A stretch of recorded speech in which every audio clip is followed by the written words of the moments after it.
মনে নাই মোৰ অনুষ্ঠান ভিন্ন আলাপলৈ স্বাগতম জনাইছো আৰু মোৰ এই অনুষ্ঠানৰ জৰিয়তে আজি এজন বৰেণ্য শিল্পীক শ্ৰদ্ধাঞ্জলি জ্ঞাপন কৰিম যিজন শিল্পী তিনিওকালৰ অতীত বৰ্তমান আৰু অনাগত ভৱিষ্যতৰ যিজন ব্যক্তি একাধাৰে সুৰকাৰ গীতিকাৰ এজন বিশিষ্ট লেখক তাৰ উপৰি চলচ্চিত্ৰ নিৰ্মাতা তেওঁ হৈছে অসমৰ প্ৰথমগৰাকী বোলছবি নিৰ্মাতা ৰূপকোঁৱৰ জ্যোতিপ্ৰসাদ আগৰৱালা আৰু আজি ৰূপকোঁৱৰ জ্যোতিপ্ৰসাদ আগৰৱালাৰ জন্মবাৰ্ষিকী আৰু জন্মবাৰ্ষিকী উপলক্ষে আসাম টক্সৰ ষ্টুডিঅ'ত এক বৰ্ণাঢ্য আয়োজন কৰা হৈছে যি অনুষ্ঠানত আজি ৰূপকোঁৱৰ জ্যোতিপ্ৰসাদ আগৰৱালাদেৱৰ গীতেৰে তেওঁক শ্ৰদ্ধাঞ্জলি জ্ঞাপন কৰা হ'ব আৰু শ্ৰদ্ধাঞ্জলি জ্ঞাপন কৰিম আমি প্ৰত্যেকজন দৰ্শকে প্ৰত্যেকজন ষ্টুডিঅ'ত উপস্থিত থকা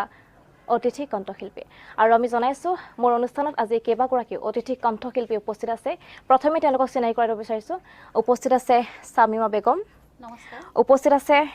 পাপৰি বৰুৱা নমস্কাৰ আৰু উপস্থিত আছে দীপা বিশ্বাস নমস্কাৰ আৰু উপস্থিত আছে ইমদাদ প্ৰতিম আপোনালোক প্ৰত্যেকগৰাকীকে মোৰ অনুষ্ঠানলৈ স্বাগতম জনাইছো যেটা আমি জনাইছো আজি জ্যোতিপ্ৰসাদ আগৰৱালাদেৱৰ জন্মবাৰ্ষিকী আৰু প্ৰথমে মোৰ অনুষ্ঠান এটি গীতেৰে আৰম্ভ কৰিব বিচাৰিছো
শিল্পী উপস্থিত আছে আমি প্ৰথমে